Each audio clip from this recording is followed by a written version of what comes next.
guys, I'm Ankita and welcome back to my channel, and if you guys new here then welcome to my channel. So in today's video I'll be sharing the swatches and my review on these Just Herbs Ayurvedic mini lipsticks. So these are Just Herbs herb enriched Ayurvedic lipsticks and they do comes in total 16 shades.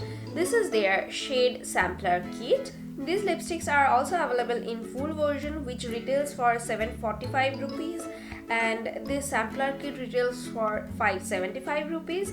Within this kit you gonna get a discount code for 575 rupees which you can redeem on your next purchase. The sample kit is available on their website and on Amazon also, but if you want to buy the bigger version of these lipsticks you can buy them from Nykaa, Amazon, Flipkart and Smitten as well, and I will share all the link into the description. That's how the sample lipstick looks like. It's very small in size and here they have mentioned the shade number only.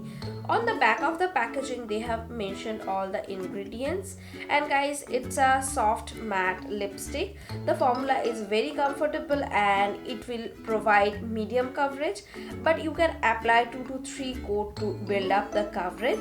It's a soft matte lipstick so it do transfer a little bit, and on my lips it stays 6 to 7 hours nicely. So now I'll show you the swatches in natural sunlight, so just enjoy the swatches.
this video was helpful to you. If you guys like this video, please give me a big thumbs up, and if you guys new here, don't forget to subscribe to my channel, and guys follow me on Insta. I'll see you in my next video soon. Till then, tata, bye.